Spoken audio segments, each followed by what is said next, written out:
4. Plenty of time for JUN. Now squeezes, steps up in the pocket. LA can run inside the 10. Head first. He flies off the 5-yard line. 65 horsepower trap. It might pop wide open, Rats. Get this there! Is that there, Rats? Oh, nice going, baby. Yes, sir, Rats. High snap. It's no good. The Chargers go in. Here comes the rush. He sidesteps. Can he throw? He can't. The ball flipped forward is loose. A wild scramble. 2 seconds on the clock. Casper grabbing the ball. It is rolled a fumble. Casper is recovered in the end zone. The Oakland Raiders have scored on the most zany.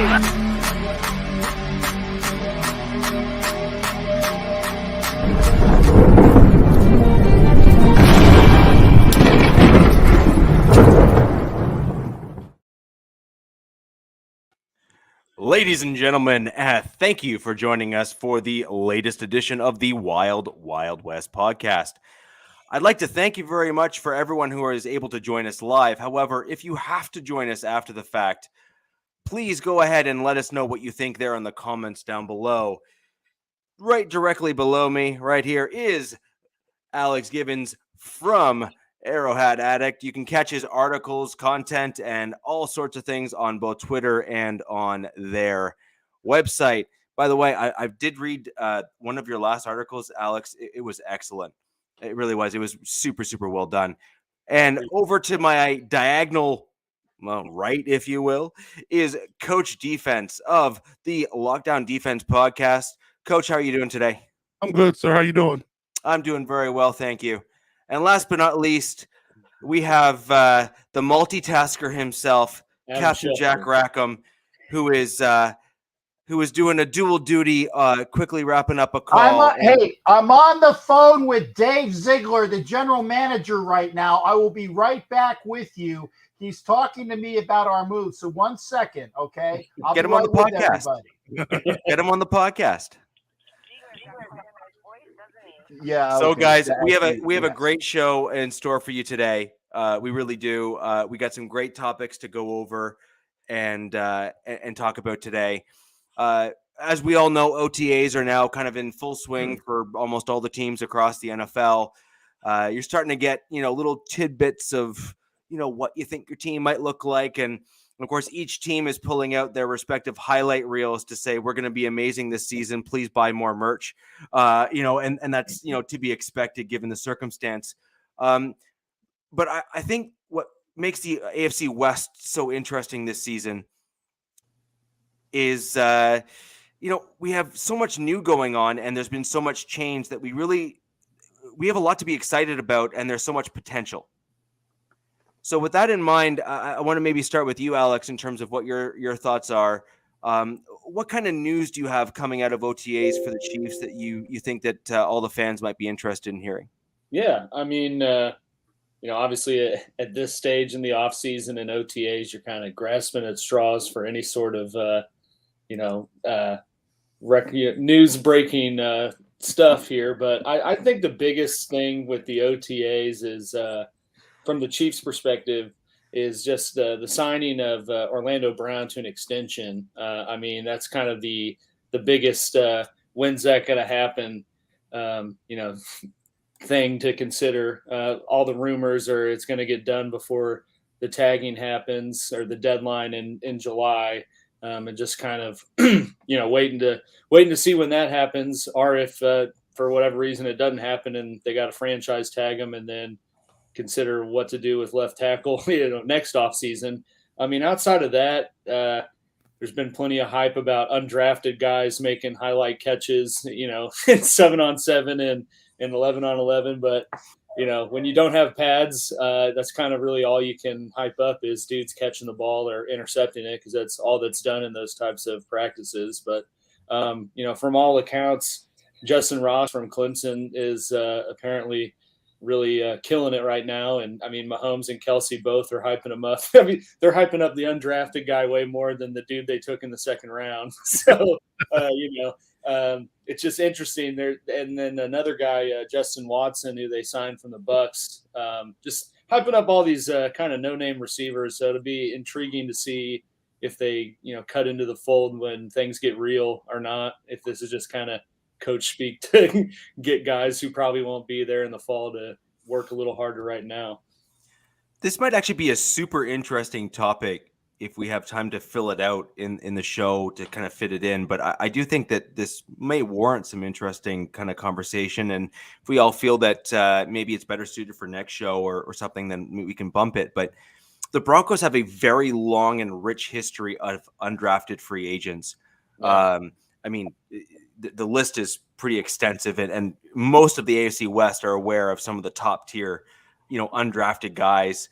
I mean, even in recent history, just the really recent history, you have Malik Reed, who's an undrafted agent, Shaq Barrett, who is an undrafted free agent. You had CJ Anderson, who was an undrafted free agent at running back, which, I mean, there's highlight reel tape against pretty much all three AFC West teams of him. I mean, those are just a few in the super recent. What? I was going to say, you're not going to say TD? No, I'm saying super recent history just for the fans that are here. And trust me, there's a whack of others, like Rod Smith as another example, that is probably at the,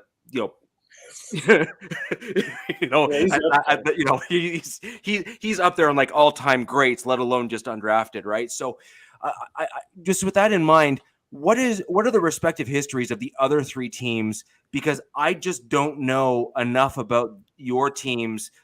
I don't want I don't think anyone, I'm not trying to put anyone on the spot either, but what kind of rich history do you guys have, or do you have a history of undrafted free agents making big impacts, or do they typically land on your team as kind of more filler guys or special teams guys?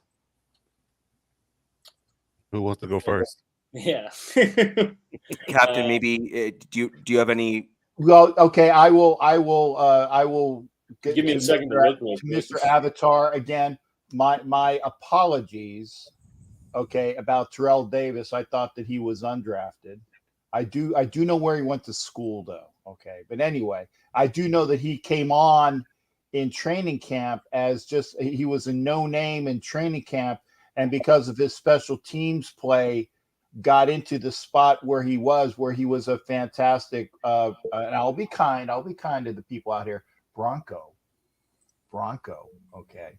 So I'm even going nice today, but no, there's plenty, there's always guys, and it's one of those things where I can't remember, like, for example, I would say that the fullback that we got rid of, that was a quote unquote a Gruden grinder, and Alec Ingold is one of the most recent undrafted free agents that the Raiders have took on. And he had a fantastic short career in Vegas, and the guy could block and catch and do everything out there. So there's always guys there.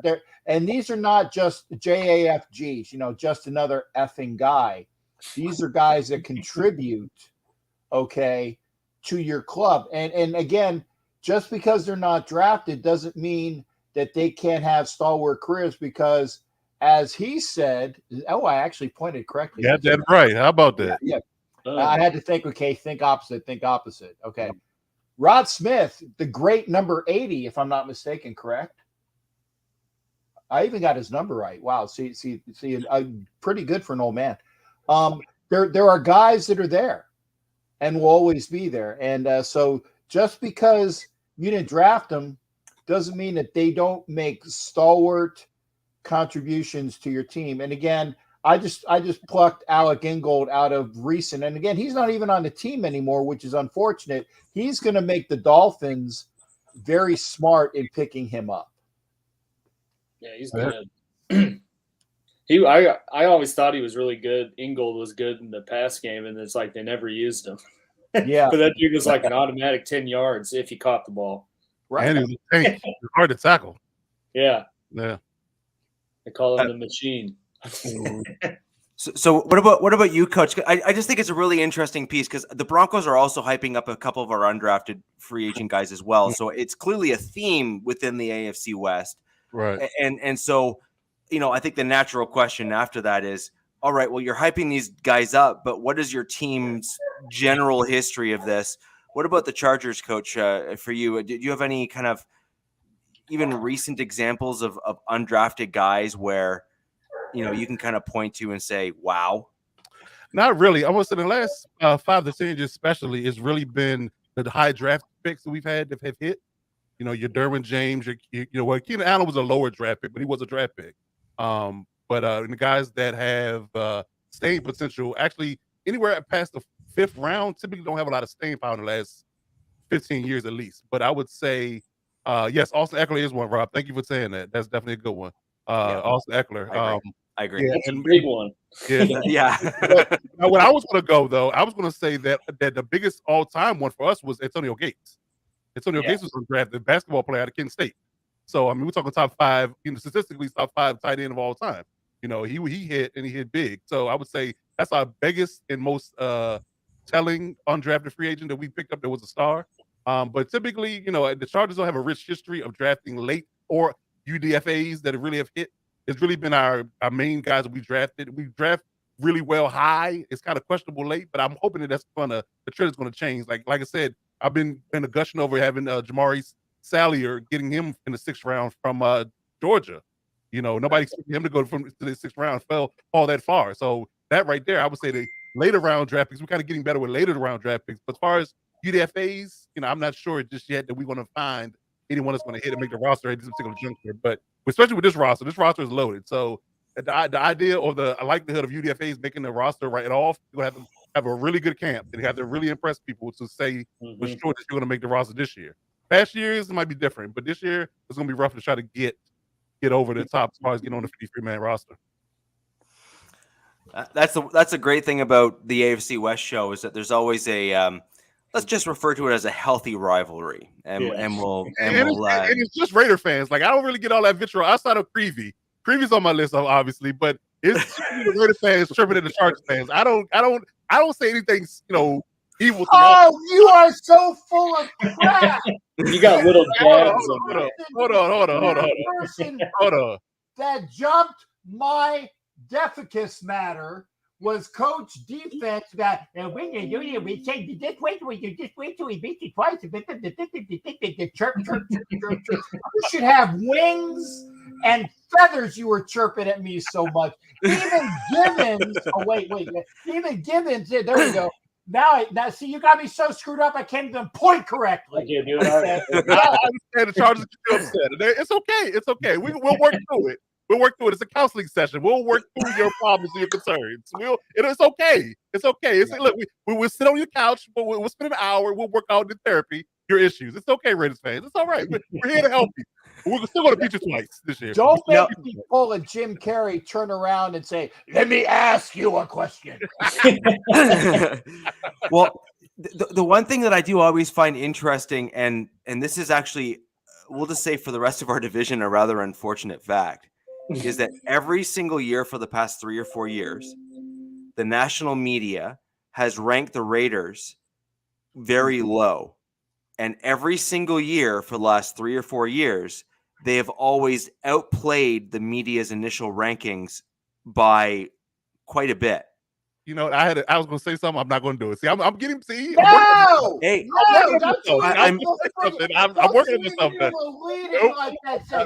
it. I'm going to do it. Nope. And see what my challenge here with this is, as much as I want to obviously slag on a divisional rival, there's enough history now that has kind of backed up that point where I need to be reserved now, because it's been proven over a period of time to simply just not be an accurate statement to say, forget the Raiders, because they've proven the national media wrong so many times now that you have to at least factor the Raiders in regardless. And if anything, I mean, I think you guys were second in the division, were you not, Captain? We were. Yes. And I can't remember. I can't remember who we beat out for. Here we go. See. See, the problem is I might say one thing, but you drag it on for like 15 minutes. I said one thing. You've been going on for about 10 minutes. Wrap it up, buddy. So, Hey, I can. so Alex, just on a separate note, what about the Let me Chiefs? ask you a question. You're hilarious. On top of that, do you have any? So speaking out of different holes this time, Alex, over to you with the Chiefs and kind of what they've done in that same process. Yeah, and kind of to preface what you said, I mean, I think that this is a pretty interesting topic for another show for all of us to kind of deep dive into the history of it. Most recently, I'd say the Chiefs mostly they've never really had, I guess, like a clear-cut contributor that's been an undrafted guy. They've had like Pringle, Derek Gore, like those guys that were kind of like change of pace, role play type of. I mean, I guess Pringle did turn his resume with KC into a multi-million-dollar deal somewhere else. So I guess you'd call him kind of a success more recently. But I'd say the biggest one as of recent would probably have to be Charvarius Ward. He was an undrafted guy, and he maybe was thrust into it early, but he did turn into a pretty solid number 2 corner, and also got himself a decent contract. I think in the history of it, the only one I can think of is Brian Waters, who was the left guard. He was on like the greatest offensive line of all time with Priest Holmes, which Priest Holmes was undrafted. He just didn't sign with KC. He came after Baltimore. But Waters is I'm pretty sure he's in the Hall of Fame, and he's What do you mean pretty sure? You I couldn't remember. You better know about that. Yes, Brian Waters. Yeah. But now I think an interesting comment, but maybe we'll take this up maybe next show, and we'll get back into the OTAs. But with regards to this, would you not see Pringle as a disappointment for the Chiefs because you develop this talent, and clearly, I think you even made this comment about Bradley Chubb, right? About once he's finished this year, you'll truly kind of get an understanding in terms of what his market value is based on what other teams are willing to give him, including the Broncos. Mm-hmm. Well, would you then not say that it's a pretty big disappointment for the Chiefs to have a player that was sought after by other teams and paid by another team, a reasonably good contract? We lose Rich. Hey, Rich, check your mic. Yeah, can't hear you. Check your mic, brother. There we go. Oh. Nope. Still nothing. It's all right. We'll get it figured out. I think I know what he was saying. I'll just run with it. Okay.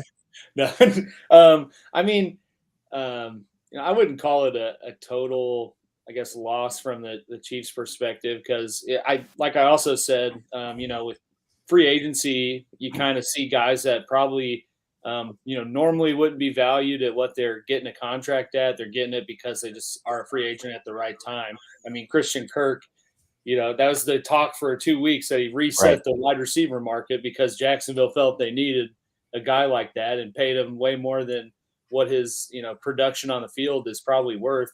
And kind of similar to Pringle, I mean, I think he got more money coming from KC, from having that allure of I'm leaving a KC offense and, was in a top tier passing attack, and some other teams like, well, if we give him a little more money, maybe he can bring some of that here. And I don't know. I know he signed with Chicago. I don't know how many other teams were trying to get him, but I mean, it's not like the Bears were in a good spot at receiver. I think, they were kind of just grabbing for whatever they could get in and then see what they got to supplement with the draft. Be interesting. That's not necessarily news that any of us would be privy to, but it'd be interesting to see how many teams actually, put pen to paper and put an offer in front of them. Because, I looked it up when he started talking. I mean, he only signed a 1 year, $4 million deal. So it's not like, sure. No, it's not like a 3 year whatever. But, I mean, at the same time, from a guy who didn't get drafted to turn around what he put in with the Chiefs into $4 million with, I mean, almost all of it's guaranteed. I call that a win for himself. I mean, from Kansas City's perspective, though, he wasn't like an overly big contributor. I think he just kind of was a product of the system and kind of was appealing to another team to bring someone, in there from Sure. here. Sure. So Alex kind of started this off, and then we kind of moved on to some of the UDFAs. I do think that this is a worthwhile topic to really expand on. No, I like it. Because I mean, this is there's so much rich history in undrafted free agents within the NFL, and each of our teams have our own kind of historical, players that are. I mean, some of them are Ring of Famers in certain teams and stuff. So I mean, it's clearly something that is worthwhile, I think, going deeper into. Captain, what about you in terms of OTAs with the Raiders? What has come out of the Raiders camp for that? I'm very glad you asked me that, and I'm very glad that I actually had the chance to actually look at that before I came on to the show. or as Coach would say, "Oh, typical Raider fan pulling crap out of his." Anyway, and I'm glad that you put up Robert Carper's thing, because I was going to, but I was debating what I wanted to say.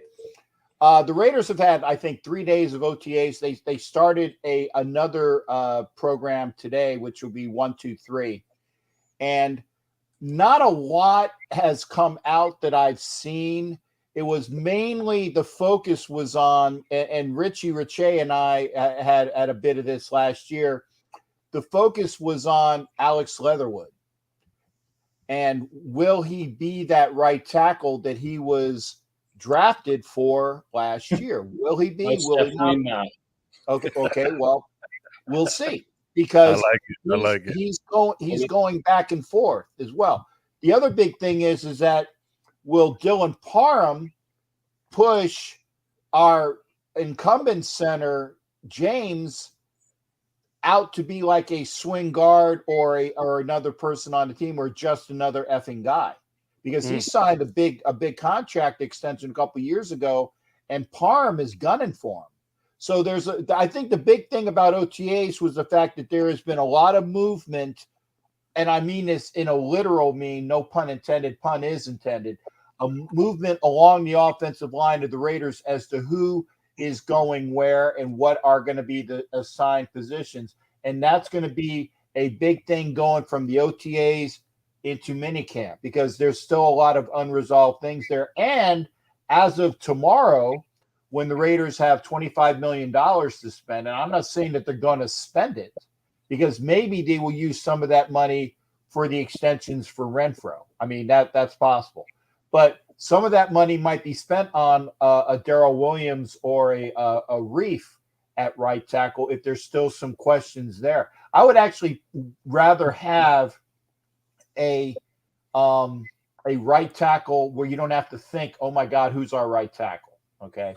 Yeah. There's also things in the OTAs about the diversity and the duality of the defensive backfield, that they like in our safeties. They're really talking up Tyree Gillespie, who didn't get a chance to really play last year. They like Merrick at safety, but there hasn't been a lot of talk about Abram.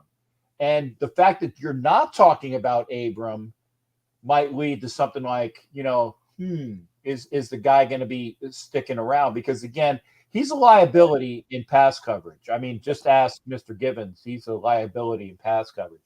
But there's also things about where they're looking at Harmon at safety has been a really great find for the Raiders at safety. So there's some things there. Also, they're talking that Hobbs, who was I think it was a 4 pick last year that played in the slot and played so well, he might be bumped out to the outside now, or he might be played in safety role. If you're going to put the 5 best coverage person on the field at one time, maybe Hobbs will be doing that coverage in a safety role. So there's a lot of things going on. And again, we've only had 3 days of OTAs. We got a lot more to get to. But the one thing, and I'm sorry, I'm going to wrap it with this. The one thing that was really cool about the Raiders was the fact that when they screwed up a play in the red zone, it was noted that the team ran a lap for screwing up. And they thought, there's McDaniels out chirping because they know how bad our red zone offense was last year. Then it came out that no, it wasn't McDaniels that said that. The offense knew that they screwed up, and they on their own ran a lap because they know that we need to make sure we do all that we can do this year, not to forego those 4 extra points that you get on a touchdown +1 vice a field goal. And that could be a lot of change for the Raiders this year. So that's what's going on in OTAs.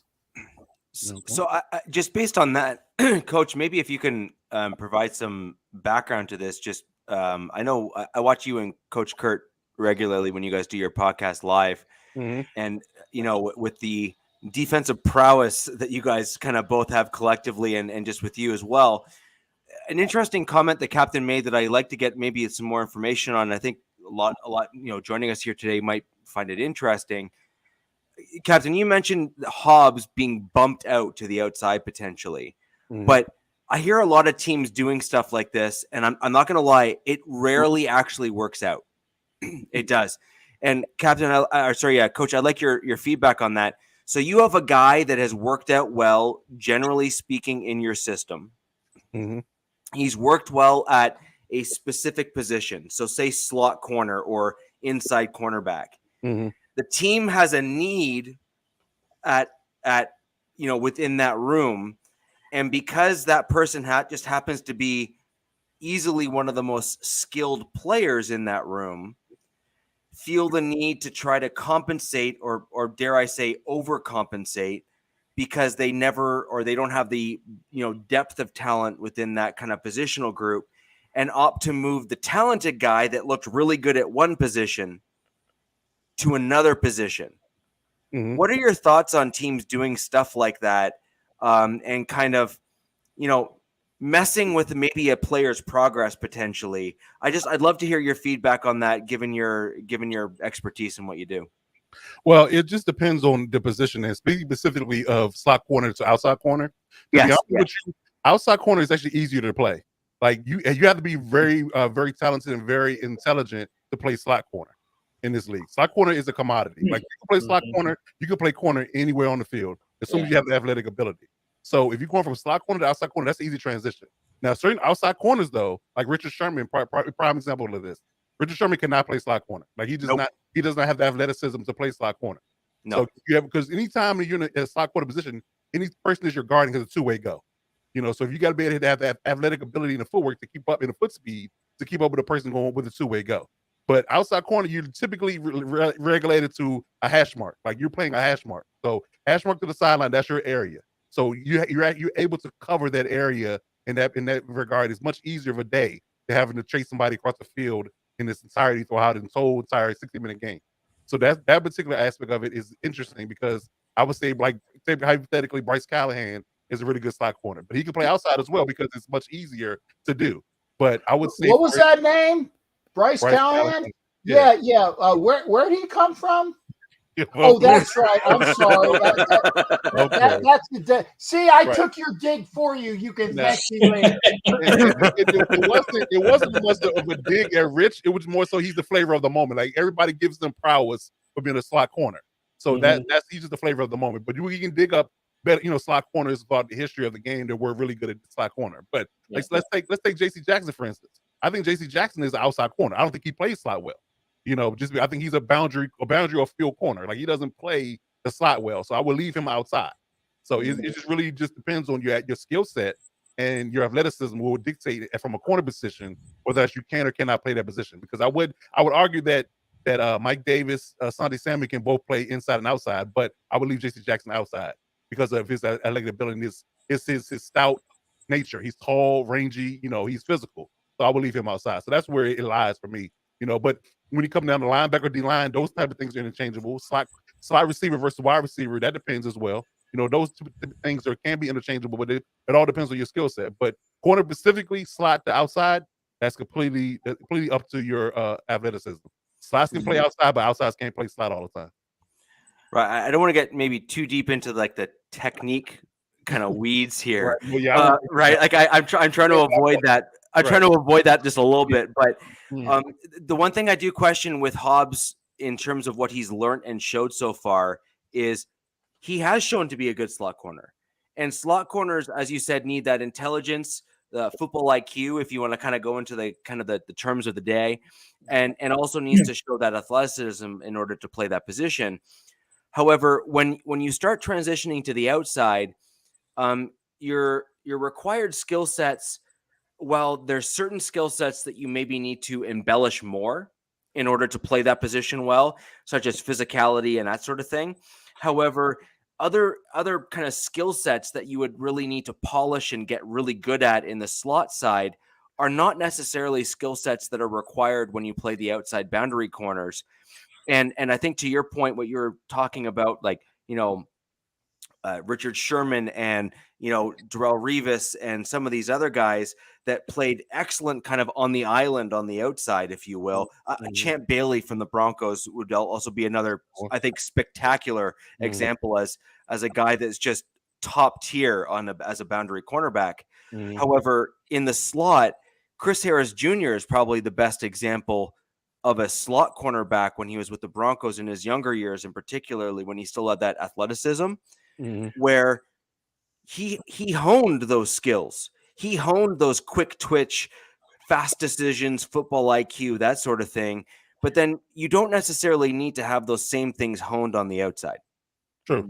So I see that as a detrimental move in some cases. I'm not saying all, I'm saying some cases. And I just personally hate it when I see that kind of stuff, because I think that sometimes a team is basically doing themselves a disservice by trying to cover a mistake by moving someone to say, well, we'll just move the guy that looked really good over to here and hopefully it'll work out. Alex, what do you think about stuff like that? Yeah, I mean, well, I kind of agree.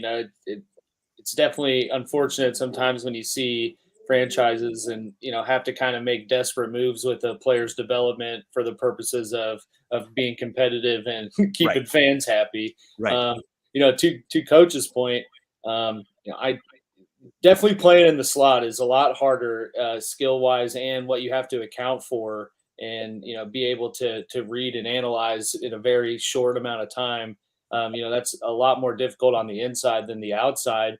And I think the market is kind of kind of shows that with you see teams pay, out the ass for guys that are primarily known as slot corners. I mean, the Chiefs, when they started making the run, the run they've been on here, they traded for Kendall Fuller, who was primarily a slot corner, for the purpose of having a lockdown guy in the slot. And then you saw him use Matthew in a similar way, but he kind of started to become more of a liability, losing the quickness on the inside. But I also feel like it seems, and maybe it's just kind of my perception from watching teams, I feel like defenses aren't necessarily set on, okay, you two are on the outside, you're in the slot. They kind of scheme it week by week on who matches up well with what, and what that team, where they move guys around. I mean, I'm like you see all the offenses, I'm sure Devontae Adams is going to line up in the slot position, in some formations to get a better look on, some sort of route tree and combination. So I don't know if by them saying we're going to move him outside, that means he's explicitly out there and totally maybe, ruin whatever development he's had from the past year. But I do think it is unfortunate in some circumstances when they kind of impede on a guy's development by just moving them out of, nothing else but need. Right. And just to add on to that, each of our teams seems to have some movement with certain players on our teams. And so we're not going to be able to get into all of it here, but if any of you watching us right now, both live and after the fact, if you have any additional comments about what your feelings are about our respective teams and what we've done with each of our teams moving guys around. For example, Baron Browning has moved, it seems, permanently over to outside linebacker from inside linebacker on the Broncos. Nate Hobbs, captain, you're saying that he is at least, being experimented with, at the very least, moving to outside cornerback. We'd love to hear your comments and see your comments down below in the comment section after the video here. Love to get that feedback, and we'll respond to you after the fact. We're not going to be able to go into everything in detail during these podcasts, but we do want your feedback so we can engage and maybe even bring it up in more detail in one of the future podcasts if it's something that makes sense. Coach, what about the Chargers and their OTAs? Well, an interesting note that happened today is that Joey Bosa showed up to voluntary OTAs, which is something he doesn't normally do in past seasons. So that was definitely, I guess you could say, an added bonus to successful OTAs that we've had so far. Pretty much everybody has showed up. Khalil Mack's in town for good. J.C. Jackson's here. All the guys we have returning, their incumbents, they're in the house for voluntaries. We stayed healthy. We've had a lot of energy in practice. So that was definitely good to see. And just the overall vibe from the team perspective, it just seems really upbeat. It's funny. I was watching Sunday Samuels be mic'd up during practice. And man, when I say they was doing nothing, having fun out there, and I think they all sense the moment. I think they really understand that it's a really good opportunity to cash in and be really successful this year. And I think they noticed all the moves they made, the aggressiveness they've been in the draft and free agency. Did they realize that this team is ready built to win? And I think everybody is truly locked in and serious about that moment. And I really believe that they all are trying to build as much chemistry and much team camaraderie as possible. Hence why Joey showed up to OTAs when he doesn't really have to. I think that was one big thing. And I think a lot of people believe that, for the first time in a long time, that with a solid O-line and a franchise quarterback, Justin Herbert, anything's possible. So I think they really understand that, the moment is here. You have to seize it. It doesn't come around often. You may not get it again. You may not see a roster like this built again if you don't take advantage of it, assuming health is good. So, I mean, the OTAs for the Chargers so far has been A1.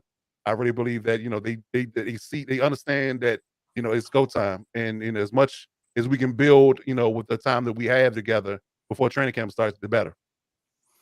I'm so glad we had this time together. Jeez, I didn't know this is Rodgers and Hammerstein time, but No, that works for me, man. See here, there's the Carol Burnett ear nudge for you as well. There you go. So I mean, as far as the Broncos are concerned, with regards to OTAs, we've seen kind of much of the same that the other three teams have seen within our division.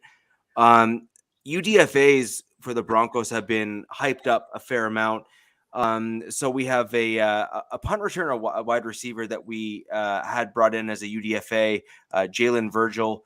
There's a highlight reel kind of promo video that was put out with I'm not gonna lie, it was a beautiful pass from Russell Wilson to him during the one of the previous OTAs. And I think that's a good sign, things to come, where you're seeing accurate deep passes thrown to wide receivers. I do think that we need to adjust expectations here a little bit, that everyone is in shorts. There are no pads, and we need to just understand that guys that are track stars in college will look fantastic in these types of environments, because that's what they're used to from their track and field days, if you will. And then what you really start to get is, once the pads come on and once you start seeing the first preseason game, you start to see if those guys that are track stars and have shown out in OTAs, if they can actually showcase that they're actually also football players and not just track stars. And that's really what we should all be collectively looking for. And certainly the Broncos are looking for out of some of our undrafted free agents. In addition to that, one of the big things that's being pushed within the Broncos that we're seeing from the OTA highlight reels, and as well as general reports that are coming from the Broncos OTAs, is the pace and competency of the offense. Those are things that we really haven't seen come out of Broncos OTAs in a while. And I think a lot of that is driven by the fact that we now have a veteran quarterback who has kind of, been there and done that, and is within that kind of top tier of quarterbacks within the NFL. So I think that's what you're seeing here, is that you're seeing that the Broncos they're trying to highlight that they have corrected what they believe to be their biggest deficit, which was they had a quarterback that wasn't able to pre-read the defense as well as they wanted. and wasn't able to make the adjustments, and therefore the team was not comfortable with that quarterback making those adjustments. So they felt the need to script plays or force plays as opposed to have the quarterback run plays. And I think that's going to all change with Russell Wilson. I mean, I would argue that of all of our teams, the only team that's probably or was perhaps in a similar position to the Broncos may have actually been the Chargers. Yeah.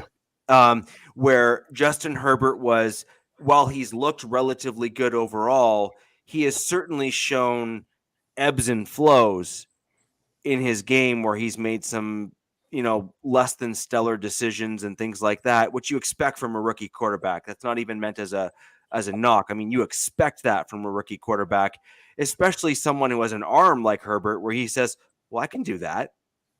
And 9 times out of 10, he can. But then that 1 out of 10 time in the NFL, he kind of gets, shown the door, so to speak, to say, yeah, but you're in the NFL now, dude. You can't do that now. You have to kind of adjust accordingly. And that's the ebbs and flows of the top tier quarterbacks where they start learning the hard way. I mean, even Peyton Manning set the rookie interception record, which he pokes fun at himself for doing. And in recent years, he's kind of come publicly and when there's been a bunch of rookies that haven't done well, he said, I just want one of them to beat my interception record. So someone will. You know what I mean? And one of them will eventually, right? It's going to happen just like every record in the NFL. But I think that's generally what's kind of come out of the Broncos OTAs. And then we saw Jerry Jeudy make some really, some legit plays out of today's OTAs as well.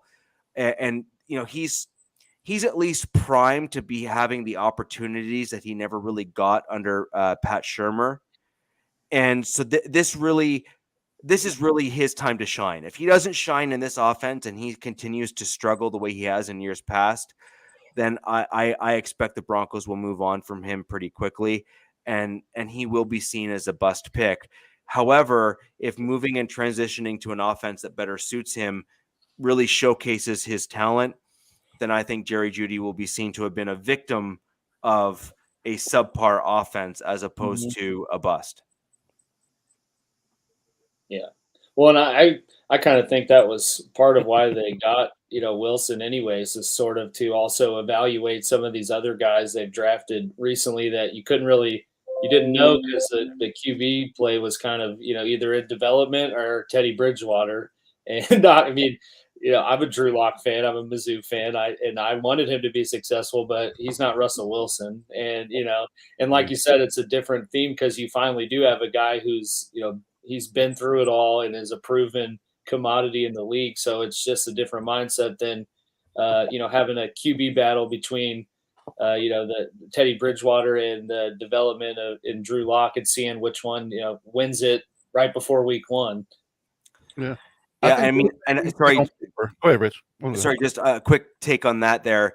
The general consensus actually within Broncos country last year, just I know this is an AFC West podcast, so you guys, the rest of the teams may not have actually heard what was seen as a general consensus was that from a play on the field and preseason perspective, Drew Lock won that competition. Yeah. However, it has come out since then that the coaching staff basically from the get-go had already tilted the needle over to Teddy because they wanted the veteran and they were hoping that the veteran could kind of get them to the next level and would keep them in their current positions.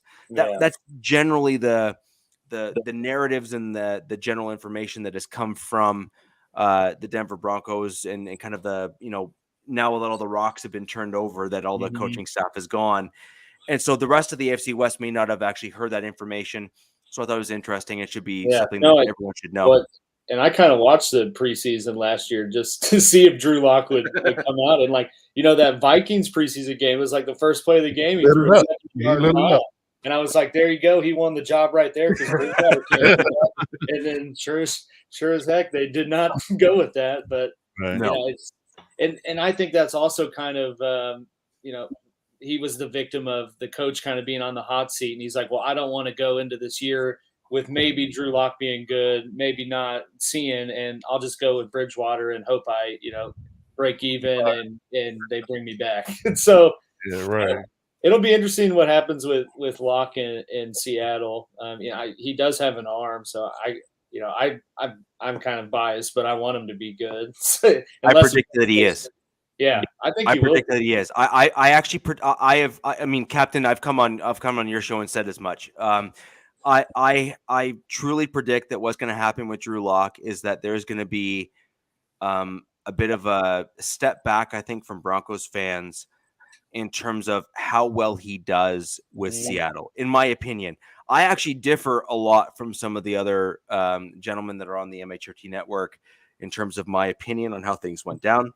It washed his hands with him. He's gone. Yeah, So right, and my opinion is that certain quarterbacks are better suited for certain systems. Yeah. And that's also why I'm a little bit afraid of the Raiders this year, because I think that they have a system that better suits Derek Carr. And that will that in and of What's itself. that system called again? Yeah, the air raid. No, it's not. The Amelia Earhart. Yeah. No, it's no, I'm just joking. But yeah, you're right. It is that. But I actually think that the system matters for certain quarterbacks, and then I think that even for those quarterbacks that are somewhat system agnostic, I think that if they get put in a system that is on the flip side of the various systems that work for them, they will still look like trash. Yeah. And so you simply need to be careful about what systems you put your quarterback in and how you support the quarterback that you have on your roster.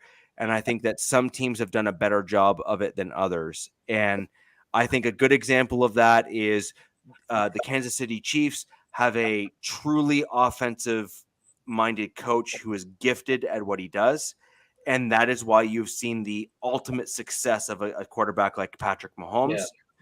And then I think that you have another team in the Chargers that have put together successive offensive coordinators and offensive schemes that have suited Herbert well. But then I also think that Herbert was completely underrated as a quarterback in that particular draft. And the Chargers got the best quarterback in that draft, generally speaking, in Justin Herbert. And then again, when you look at the Raiders and what they did, they kind of almost handcuffed Carr because unfortunately Gruden kind of felt that his scheme was, the best. And that doesn't necessarily mean that that's the best system for the players that you have on the on your team rather. And I think that you need to adjust accordingly. And then lastly, with the Broncos, we saw Drew Lock go 4-1 in an outside zone blocking run scheme. And then, John Elway and the Broncos in their infinite wisdom said, I know what we're going to do. We're going to F it up. Completely fire everyone. And then we're going to bring in Pat Shurmur, who runs inside zone and power. And then say, gee, Drew, I hope you adjust well. It makes no sense. You've seen a system that your quarterback's doing well in. You're better off running with it and then moving in that direction. And then worse off, the rest of your offensive team, including your offensive line, was actually better suited for that offensive outside zone run scheme as well. So, not only did you shoot your quarterback in the foot, but your actual team itself with the Broncos was actually geared towards that team because that's what you ran in years past. But wouldn't you argue that Pete Carroll in Seattle runs the inside zone power scheme as well? Not. They're kind of a weird, wonky hybrid. They are. They're weird in terms of what they do. They kind of they're a mix and a blend. They run some outside zone, and they run a little bit of inside zone, but they do run outside zone as well. And that's part of the challenge that they had with their offensive line was that when they then flipped into pure pass pro, they ended up with lighter offensive line because they still went with the, light dancing bears model of offensive linemen and negated the fact that some of these offensive linemen that are coming out of college now, they can be 6'8", 340 pounds and run, obscene, ridiculous 40 times. I mean, it's jaw dropping some of these 40 times that you're seeing these absolutely mammoth men run at the combine now, and anything a 5 or a 4 in the yeah. I mean, Yeah. you're seeing these guys that are 6'8" and 340, 350 4.99. run Yeah, like 4.99. 4.99 and like 5'2" or 5'1" something, and I mean that's just silly. Mm-hmm. The only time I'm running a 5 flat is if I'm late for dinner and there is a gorgeous lady who's naked that has a pizza in front of me at the 40-yard line. I will be there. I will be there at 4.99. Fair enough. You may not cross the line, but you'll be there. Yeah, I will be there. But no, but that's exactly is I think that there are certain coaches and certain staffs that have not fully adapted to the athleticism of the current players that are coming out of college, and I think that their comeuppance are effectively coming. But ultimately, what we're seeing from some of the teams that are being successful now, I'd argue like the Chiefs have really shown what a good offensive line looks like. I thought their offensive line really started to gel at the end of last year. And we've seen the Raiders in years past, just a year or two ago, with a really solid offensive line as well. You're seeing these very large offensive linemen move and gel well, but they have to be in the right system, and it has to match all of the players on the team. And what did the Raiders do with that really good offensive line that they had 2 years ago? You sold them all off. They blew Released them all. Yeah, they traded two. They They traded released all Hudson, right? Yeah, They traded two. They traded Jackson and they traded Hudson. Okay, because of their contracts, and they said we have Tom Cable. We have a great offensive line coach. Well, first off, as soon as if you stop with we have Tom Cable. No. Didn't Tom Cable punch a coach? Yes, he did. Okay. Yes, he did. Line coaches are weird, man. That's a different breed. But the point is that they went from a top-notch offensive line to a makeshift offensive line, and Tom Cable was not there to help with these guys. It went in the wrong direction. Tom Cable did not do anything to help out Alex Leatherwood. So with a competent offensive line coach with Carmen Brasili, I have great hope that things could be a lot better for the Raiders this year. That's why I can't tell you. The only thing that I have that is guaranteed on the Raiders offensive line is Colton Miller at left tackle. Everybody else is fighting for a spot. True. Everybody else is fighting for a spot, and that's true. Right.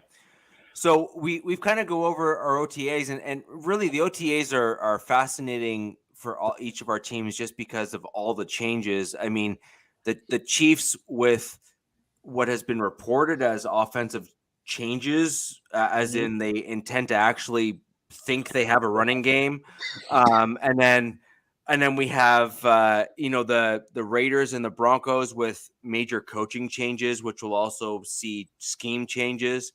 Really, the only, dare I say, truly stable team that has kind of maintained, between 1 year to the next in our division, given what we're hearing, is the Chargers.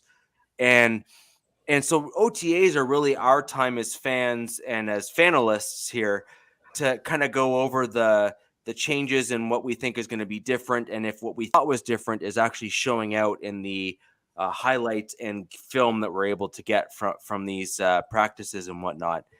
But moving on to that, and I think this is kind of where most of us are going to start premising our way too early AFC West predictions from, is going to be, the OTAs and what we kind of see on the early onset. And now that we're all intending to put this on video, I'm very curious to see what each of you think. Did he mute himself? Yes, I think he's doing that to ensure that this remains, PG-esque. Yeah, PG-esque. And that's all I have to say about that. That's my analysis. It's on record. It's on record. said by a true military man who put himself on mute so that it can't be seen on YouTube again. And that's someone who knows things, right? So, so with regards to that, maybe Coach, we'll start with you this time. What do you think about the Chargers? Where you think they're going to land, and if you do think they're going to win the division, I do expect some supporting evidence. Well, that's definitely where we land at. I feel like that it's one of those things where I think, like you said, it's our consistency with our offense for sure. The personnel didn't really change. Tight ends changed from, which is upgrade to me, Gerald Everett over Jerry Cook. I want to forget his name, but I can't. Jerry Cook was the former tight end. Now we have Gerald Everett, which is a much more athletic and physical tight end. Good target for Justin Herbert. But outside of that, everything's pretty much the same. O-line has improved. The offensive coordinator is the same. And him with Justin Herbert in a year better with each other. I think that's going to be a situation where they can definitely grow and be more dynamic offensively. So I think we're going to hit the ground running offensively. So that shouldn't be an issue going forward. I think that we even balance the run better in our offense, which makes it even more of a potent offense. That coupled with a stout or at least competent defense when Brandon Staley's second year, that ultimately, to me, and I think, with evidence, they better defense, great offense, great quarterback, great running game, great receivers on the outside. You still got questions about who's going to be the slot, but that's another conversation. But even with Gerald Everett taking targets as well in the middle of the field, I think that we ultimately, truly will definitely be better offensively. And again, if we can stop people this time, if run especially, and be able to get people off the field on third down, then we will definitely be better as a team holistically, special teams, offense and defense. And that's, to me, with less turnover when it comes to the coaching staff, will ultimately give us the best chance to win the division. Yeah, wow, and I think he did it in one breath too. Yes. So we I guess you could argue that that's not a lot of evidence if you're able to get everything out in one breath. But at the end of the day, sorry, I had to. It was just low hanging fruit. But Captain, what are your thoughts on the Chargers? I mean, especially, I think it's really interesting because Peggy, on your no. Shut up. Still in this thunder. No. Thank you, Coach. I wanted to give my accolades to my cohort in crime last night on our show, DC Wench, Miss Peggy Holmes, who picked, and again for actually not brevity because I'm talking. It's not going to be. There's never going to be brevity when I'm talking. But for accolades to coach defense, Ms. Peggy Holmes stated that the Los Angeles Chargers, and again, out of respect for what she said, she picked the Chargers to win the AFC West. I like her. I know I liked her. See, this is my girl. Yeah, and Miss Peggy has forgotten more things than all y'all, not including me, have known on purpose about your teams. Okay, but she again, and she still knows a lot, but she's forgotten more. Because she's a very good analyst. That's why. And make sure if you're watching this show, the Captain and Wench's show, there will be one more, and then we're going to be off until September when the season kicks off. One more Captain and Wench's show in two Tuesdays from now. Catch Miss Peggy Holmes, and hopefully Heidi will have one more show. But again, Peggy, great football analyst. And she's also something that I will say about for that guy. Hey, I pointed correctly this time. Okay, I figured it out. Okay. She is of the show me state. She is of the show me state. She goes, show me where the Raiders have improved on defense. It looks good on paper. But as I've stated, and I will agree on this, you don't play on paper. No. You're not in a forest with a bunch of trees, and you ain't playing on paper, whether it's the finished product or the beforehand product. You don't play on paper. So Peggy has the Chargers winning the division based upon all of the things that she has seen. But by the same token, I will say, show me a Chargers team that doesn't implode. Okay. And even coach is in on that. And I don't say it out of disrespect. If you're using that as a metric, you're right. Yeah. Oh, yeah, What we know. Yeah, if you're using that as a bar, I think that's fair. I'm not saying that. I'm not even just saying that because you just basically slandered a divisional opponent, which I'm never going to be. And again, because I gave, like I said, I gave the props to Peggy, and she gave the props to you. But I've been looking at the chat. The chat has been said that like thought after thought after thought, right? Whether it's been a Raiders fan or a Broncos fan. And damn it, Alex, you got to get some damn Chiefs fans in here because I need some barbecue. Okay, let's put it that way. But the point is that it's always the thought is that the Chargers have historically, like you're talking about, how the pundits always say, oh, well, the Raiders are going to suck. Colin Cowherd has the Raiders being like a 2 or 4 win team every year, and we've done better than that. All of the pundits always say the Raiders are going to be the 4th place team in the division, and we have outranked them and outdone them every year. And that's why I said, because I wasn't going to go on my show with Peggy and say, yeah, you're right, Peggy, the Chargers are going to win the division. No. I said that the Chargers and the Raiders, in my respect, are going to be tied for the division. It's going to come down to tiebreakers. I think that our teams, the Chargers and the Raiders, on paper, and again, I know you don't do it on paper, have made the most improvement, the most strides, the most things that they needed to do to win, and it's going to come down to tiebreakers. So that's why I think that it's going to be just like it was last year, a last game, show off and showdown, yeah, it's about the same thing, to see who wins. This year, the showdown at the end of the season comes from that team in January 8th, I believe, and I will be there. And Alex, you can come out and see me out in Vegas as well, because will it be for the division? I don't know. But as I've been on record, and I still say this, okay? I still say this. This division, from top to bottom, in my estimation, is going to be no more than 3 to 4 games separated. And I really think it's going to be 3, because this division is the best division in football, bar none, with the most strides made by everybody. And for all those people that are already throwing dirt on Kansas City, one guy does not make a football team, and they have plenty of other people to throw to other than Tyreek Hill. And so there's your props, Mr. They do. The only thing I want to add a caveat to for all of our teams is that each of our teams have added top-tier talent at key positions, specifically on defense, it seems, across the division.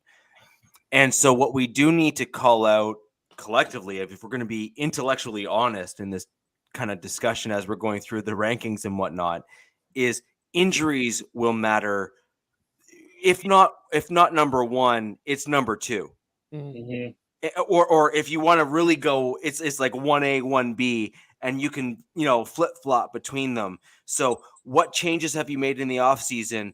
And then what injuries are you going to end up incurring over the course of the season as a team, in terms of, or even enduring over the season as a team? So can you wait the 4 weeks, as, no offense, Captain, as Bosa is inevitably going to be hurt again for a couple game stretch? I mean, it seems to happen most years now, and that's not meant as a knock. It truly seems to be a common theme for him, where he's getting dinged up for like a game or two.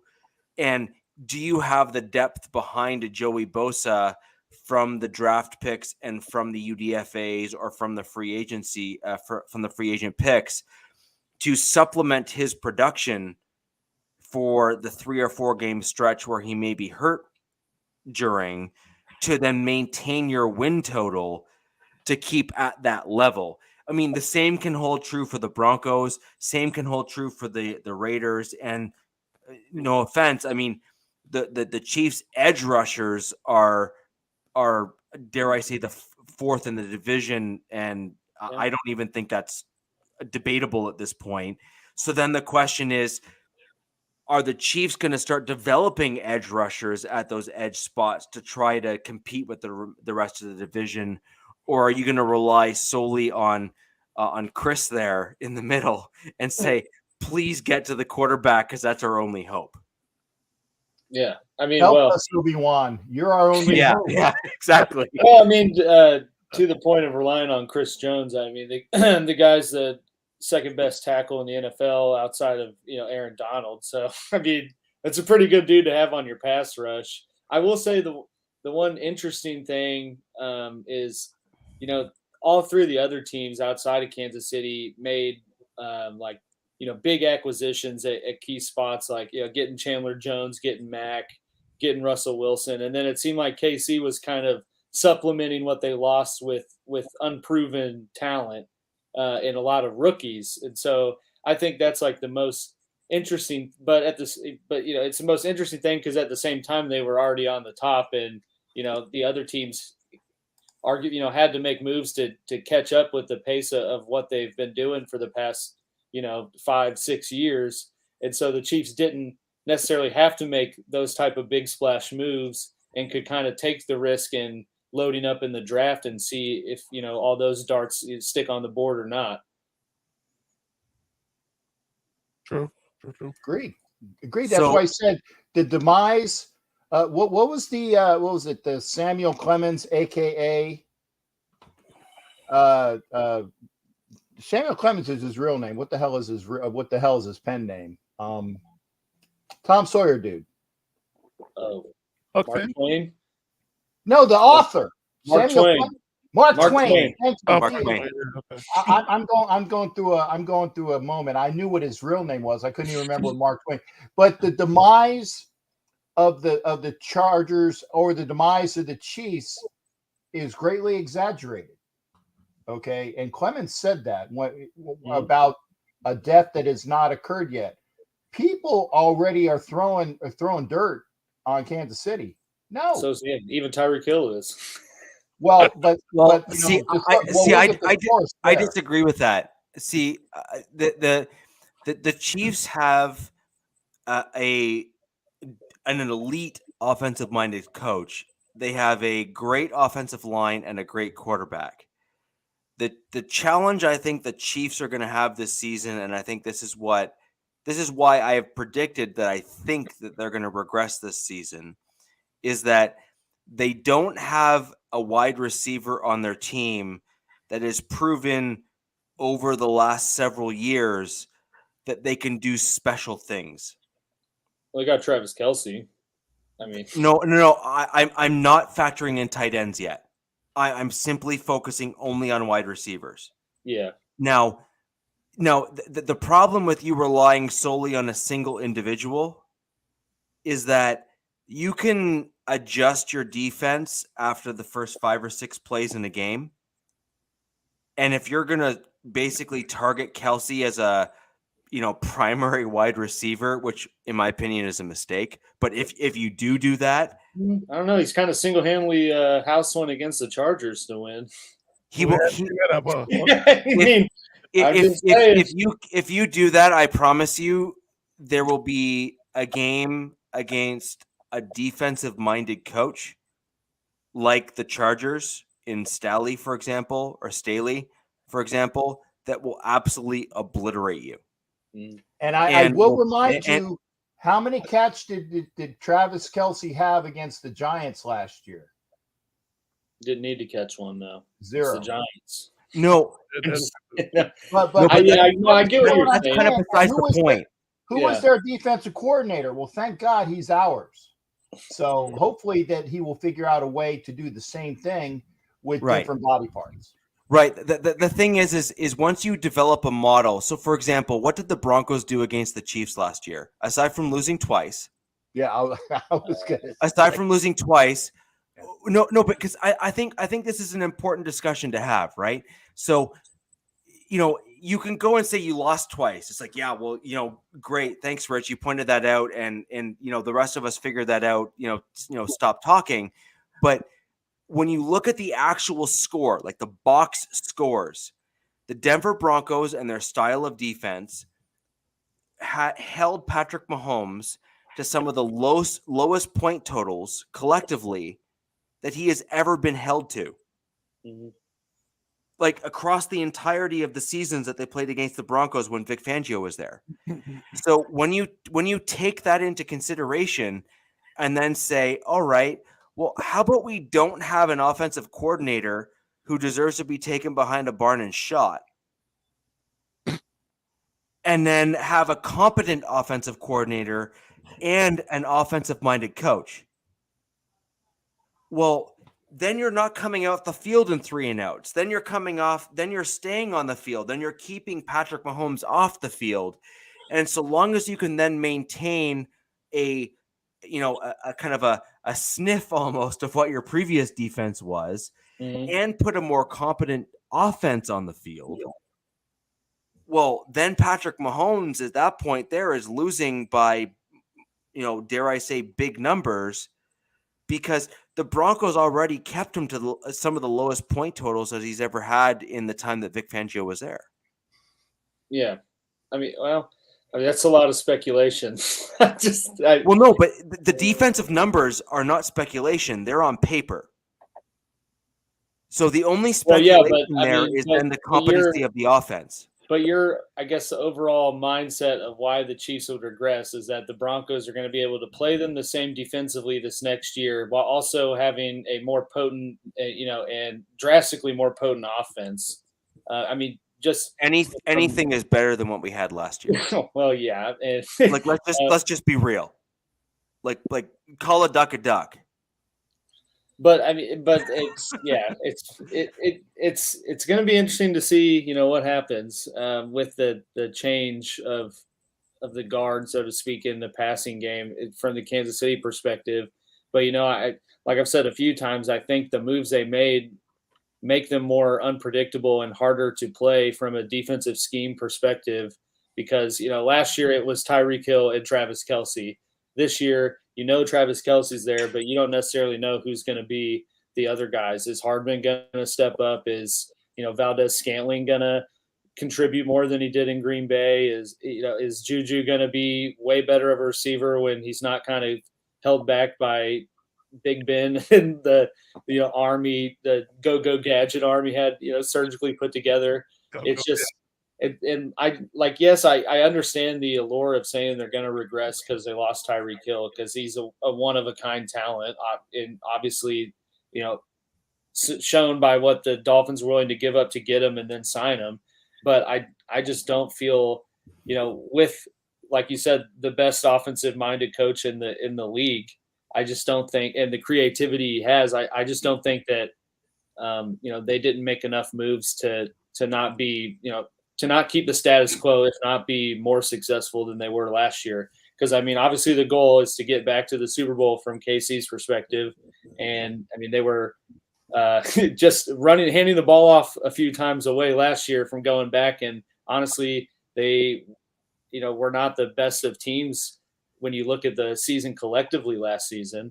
So I get what you're saying, but, I just don't. I don't think that they're going to regress. I think that MVS, Mark MVS with McCole Hardman will make. And I don't want to say that they're going to make people forget about Hill, but that pain of losing Hill will be softened quite a bit. And I think Juju will be a good 3. I think. Juju, if he wants to get paid, he's going to have to be good. So it's a deal for him. And it's a 1-year deal, and obviously, he's 24 or 25, so he's obviously coming into this season with the mindset of, if I ball out, I get $10 million from KC, and then I'm going to get a 4-year, $70 million deal from someone right after this. But that's we'll see. No, yeah, I think what people are missing is that the fact that it's not about the weapons necessarily; it's about Mahomes. Him having to shift his mindset and be patient, because he doesn't have that big over-the-top threat that he's always had inside. Can he? That's the question. That's the Can he? Yeah, Can he? Question. Yeah.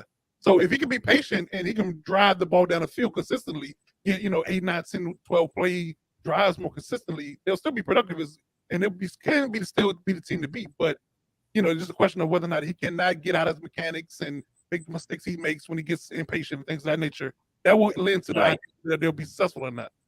And that also goes to the offensive line and their health. So if they can stay completely healthy and show out the way that they did last season, then they can potentially protect him long enough to not to allow Mahomes to be impatient yet patient at the same time to try to throw the ball to other wide receivers. The challenge will be is that if they try to hold up for as long as they are, then you run a greater risk of wearing down the body of the offensive lineman, and then they can start getting injured in situations that they otherwise wouldn't, just because you're starting to put a tremendous amount of pressure on some of those big guys' bodies. I mean, it's just the amount of weight. I don't think there's enough appreciation for the physical weight and strength of both defensive linemen and offensive linemen. I think that as fans, we kind of overlook a lot of that too often. You have a 300-pound defensive lineman pushing against a 300-pound offensive lineman, and both of them can bench, I mean, dare I say, upwards of 500 plus pounds. Yeah. I mean, these guys are, these guys are in the top of the top percentile of men in our society in terms of physical strength. And I just think we need to just be mindful of that, and the fact that those types of people are A, rare, and B, that when you have to try and protect longer against someone who is aggressive and trying to push against you, that you're likely going to get hurt. Oh yeah. I mean, that's why you see it's one of the most important things for teams to have, though, is that sixth or seventh offensive lineman that they know they can just put in there and not lose a step, because it's inevitable to happen. I mean, I played center in college, and I think just about every game there was some point of it where something on me was effed up. Whether it's my head or my ankle or my shoulder, something. You're always playing banged up, and yeah, it's not fun in the trenches, but that's great. Right. The trenches. It's Right. all work and no glory. I played in this. So in Canada, sadly, we don't value football as much as in the US. And I played rugby in the scrum. And in rugby, they don't believe in real rules. So they just don't.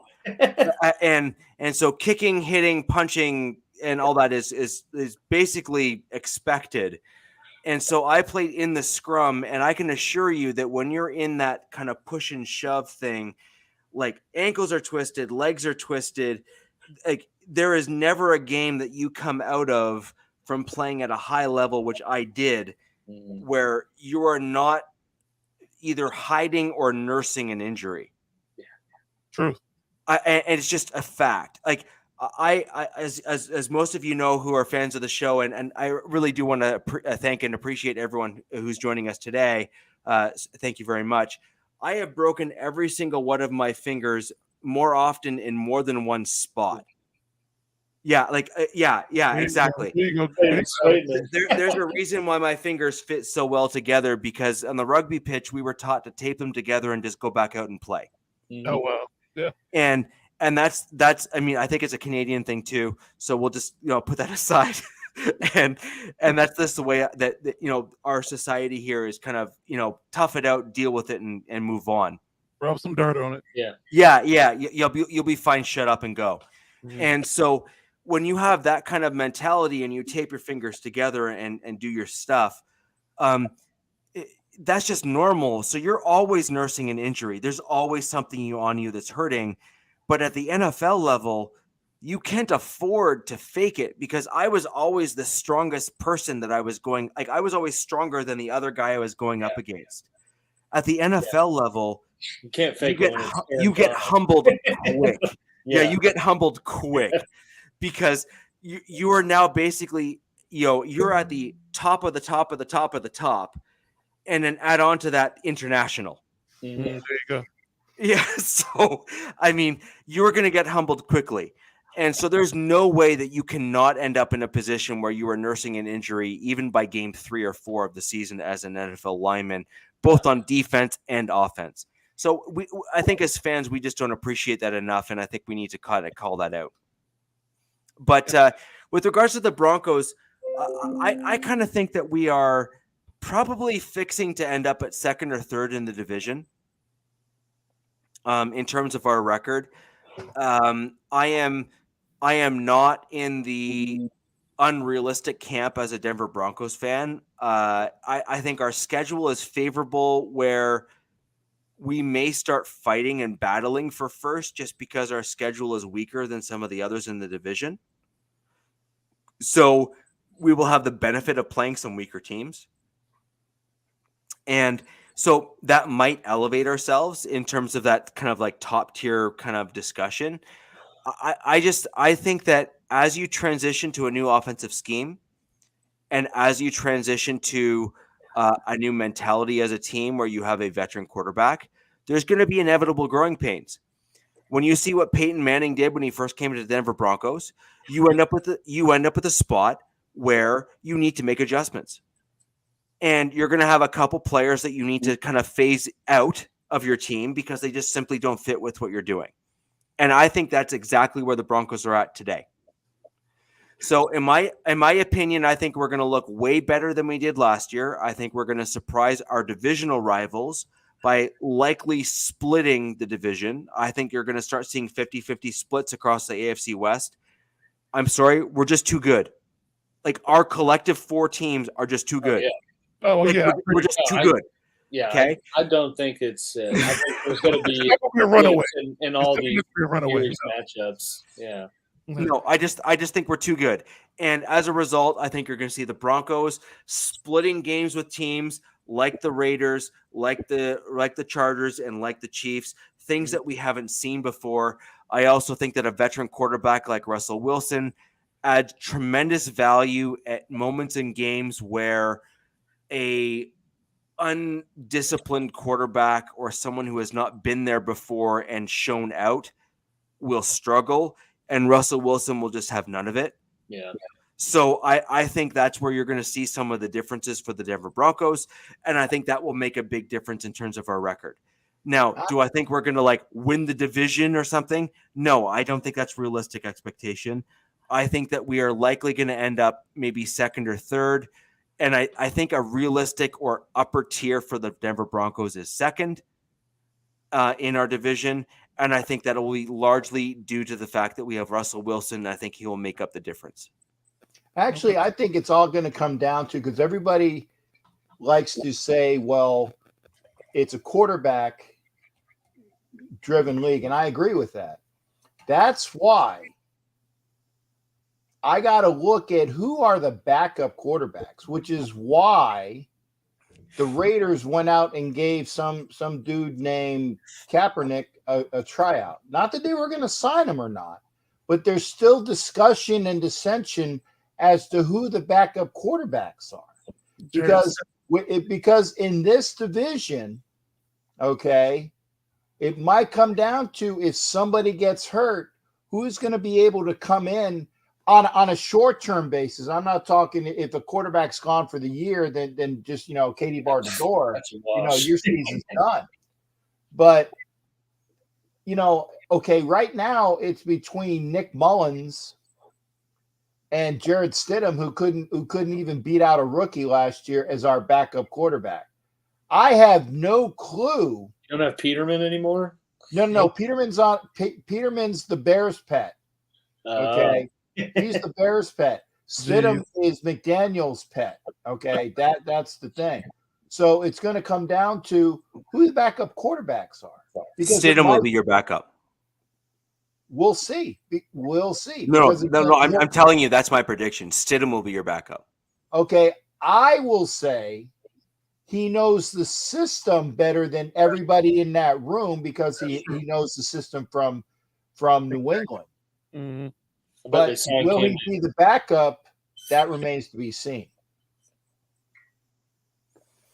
You're not wrong, though. I mean, I don't think last year, but the year before that, I mean, Chad Henne had to play, 2 games, and I mean, you see it every year. Like the star quarterback, more likely than not, is going to have to sit out at least one game.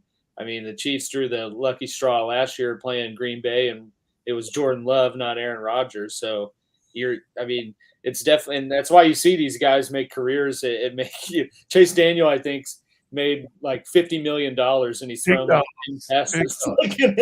Also a Mizzou guy, so can't really hate on that. But I mean, that's why you see these guys who are around for 10 plus years and don't really ever play, but they, teams know that if something happens, they can put them in and at least be competitive and, stopgap win a game or two in a, short absence. So I actually think Kevin T's comment there is kind of interesting. I actually think that you're going to see. So let's look at it from a different perspective, Kevin. Peyton Manning in the last years at Indy didn't really look like the Peyton of old. He kind of had a few kind of faltering points where they weren't doing as well as he had typically done in years past. I think that was in part because Indy was struggling to put the right team around Peyton and they didn't have the correct mentality. I think that it is pretty clear when you look at Seattle that their team has been mismanaged for a number of years.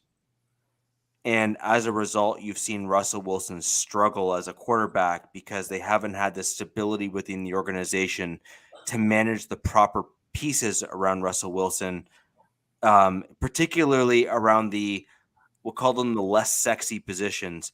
That is like the offensive line, the defensive line, and even positions like safety, for example, which is typically not seen as like the sexiest position on the football field, or even inside linebacker, which is not seen as the sexiest position on the football field.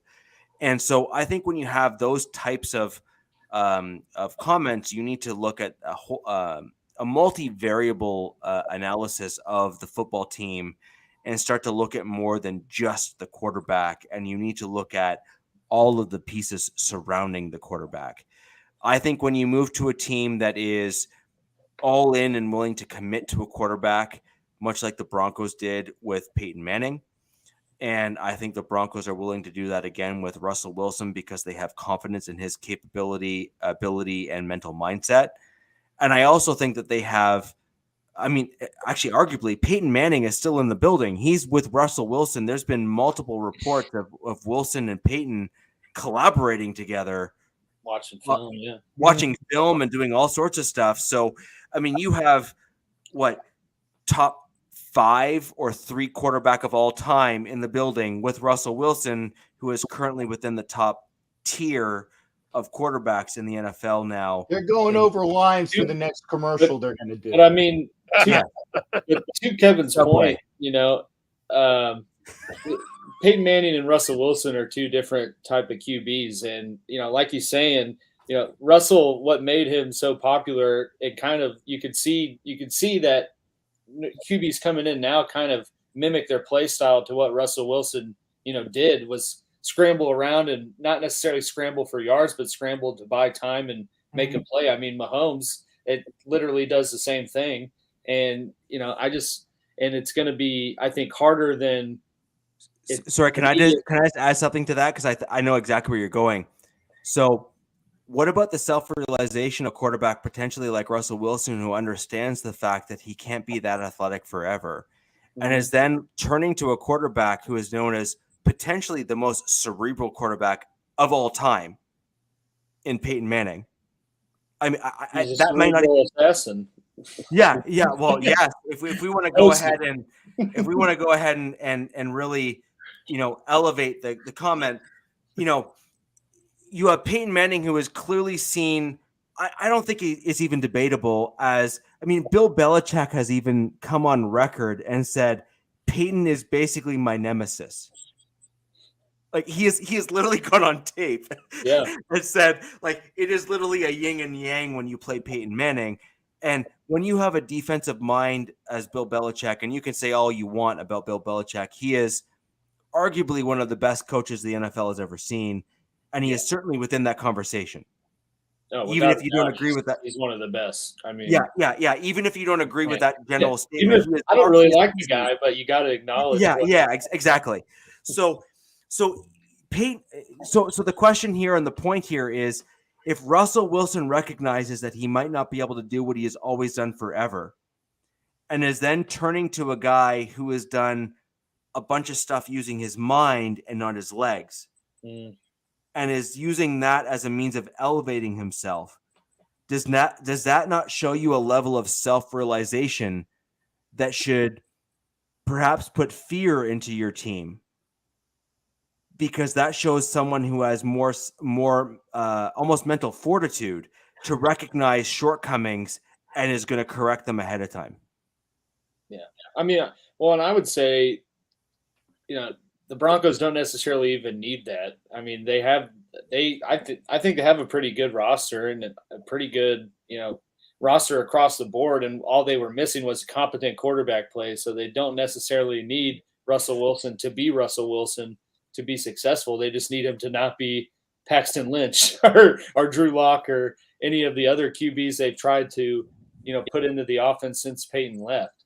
So, that I was just like the flip side of what we're saying is we're talking about all this stuff that Russell Wilson's going to need to come to Denver and do. But I mean, they still were a somewhat competitive team last year and didn't have a QB at all. So it's just, we'll see what happens. So coach, you've covered yours. I'm really curious, Captain, I'm going to come to you last, but I'm super curious as to, because I have my own kind of general take on the Chiefs this year. I'm super interested in your take. Where do you think you guys are going to land in the AFC West and why? Where do I think? First. And kind of the bulk of it is, it's like what have you done for me lately? And they've been on top for the last 6 years. So I think they've rightfully deserved to be listed at first, going into every season until they don't win the division.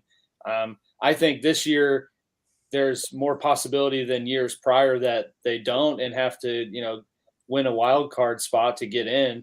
But looking at it, now from way too early paper on paper, looking at the rosters, I think they finished first, and kind of because they still have Mahomes, they still have Andy Reid, they still have the main pieces of the core they've had to be successful in this last 4 years, and have made the AFC Championship game every year and been in 2 of the last 3 Super Bowls. So until they fall flat on their face, you can't really count them out to win the division, So Captain, what I just heard Alex say is because we've done it before, and after we made these negative moves in the offseason, until we're proven we can't do it again, you should just assume we're going to win the division. What are your thoughts on that?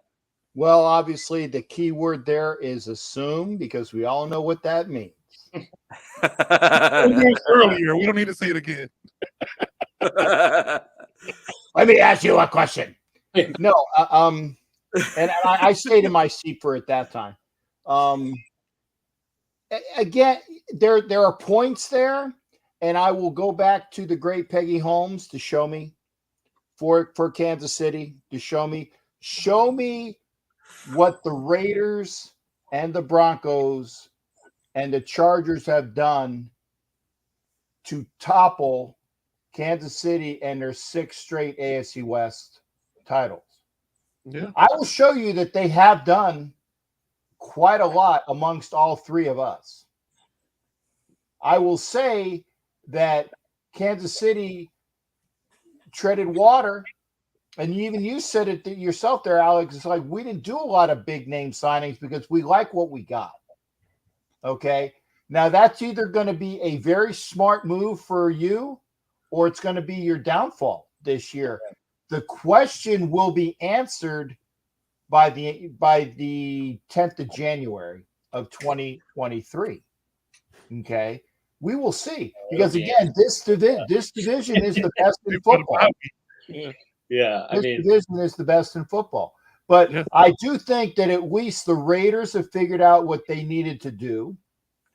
They needed to get a competent offense and improve a defense, because they did both of those things. They have a competent offense under McDaniel, and people say, well, that's a new offense. And again, I say it's the same offensive gesture of 2016, the Earhart Fairbanks offense that was run when Carr was an MVP candidate. It's that offense, okay? And they got a defense this year that's not relying on Gus Bradley, who made the defense look so much better last year. But really, if you have a piece of crap and then you put some whipped cream on it in a cherry, it's going to look better, okay? But I will say that Graham, the defensive coordinator from the Giants, I have a lot of respect for. But Peggy will say, aha, the old Jewish guy comes back, okay? We'll need to see that, to show me. And again, we need to see it. But again, props to the Chargers, props to the Broncos, and even props to the Chiefs. I don't like I said, unlike this guy who likes to talk a lot of crap from the jump. I do. Really? Really? I like to say, and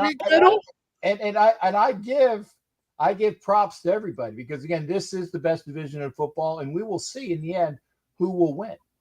Because I am picking, not sentimentally, but I think that we have gotten better and the Chargers have gotten better. And I think that the Broncos have gotten better. And I think the Chiefs are going to step back a little bit, but it's going to be within 3 games. And who wins, who remains healthy at the right time, that's all predicated on things that we don't know. And we're not Biff, and we don't have that book from Back to the Future where we can bet on crap, or I'd be going to Vegas right now. Okay. But we'll see. I think we've all done well in improving. And again, Alex says, well, we have enough. That remains to be seen. So with that in mind, Captain, where do you think the Raiders finish out in the division? I think that the Raiders will win the division and or be tied with the Chargers 1-1, and it'll come down to tiebreakers, just like Peggy said. Peggy has the Chargers winning. I have the Raiders and the Chargers with the same record, and it'll be with tiebreakers. Who will be first or who will be second remains to be seen by the tiebreakers. But I think that the top 2 teams of this division are the Raiders and the Chargers. Yes, on paper, but you got to play the games. And I think that the Broncos have improved a bit, but it's going to be a dogfight between the Broncos and the Chiefs, in my estimation, as to who's going to be that third team. Because I think there's going to be 3 playoff teams in this division. Okay. I really think that it's going to be a dogfight as to who's the odd man out. I think that's fair. Yeah, I think that's absolutely fair. I think there's going to be 3, and the Raiders are the odd man out. You're just a hater, and you know what? I'm going to turn around and I'm going to ask you a question again. Why are you saying that? You're just a hater. So, I think the interesting piece there is that there seems to be a bit of a mixed bag, and I think we all recognize that each team in the division has gotten better, and I think that it's a fair comment, and I think we can all agree also that if we have key injuries at key spots, that's likely going to impact our ability to win the division or get to the position we think we're going to get to. Yeah. So I also agree that I think that it's a fair comment to say that I think there's a real legit shot that 3 teams in the AFC West make it to the playoffs this year. That's a very good assessment. And I really do. I think that's, I mean, at every metric I can look at, I think that's fair. Because you can look at the other divisions. I mean, what other teams in the AFC South, East, and North? What other team outside of the Bills and the Bengals and the Titans are going to be competitive enough? Yeah, I think the AFC North is pretty tough. I mean, yeah, it's going to depend. I mean, the AFC. What my comment on the AFC North is, they build their teams differently. Yeah. And they're I have, let's just say, when I travel to the US from Canada here, I have a lot of synergies with those in the AFC North. Like, we just kind of like see eye to eye on a lot of stuff, just because they have brutally cold winters, and we kind of have some like camaraderie on that kind of stuff. Mm-hmm. And I think that they build their teams differently than some of the teams that have a mixed bag of weather. Yeah. Well, you look at all those teams are outside the Bengals are like run heavy, Right, power well, football. and well, even the Bengals in recent years have had some run heavy teams too. Yeah. It's So kind of got to be cold weather. yeah, exactly. So you got to figure out a way of winning in that cold weather football, and so I think that you have some. I just think that the Bengals and the Ravens and the Steelers, even the Browns. I mean, man, the Browns have got a heck of a football team, even though they don't necessarily get the credit that they deserve. Is the run game and the offensive line, the way they built their teams. Oh yeah. They're built differently than a lot of other teams in the NFL, and as a result, can really wreak havoc on those teams because they're not used to the physicality that the AFC North has a different physicality level than I think the rest of the NFL.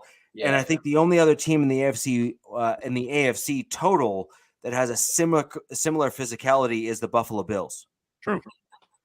If you're going to kind of put a tier, if you will, the Bills are up there, and I have a lot of respect for Buffalo. I go to Buffalo regularly, so shout out to the Buffalo fans out there.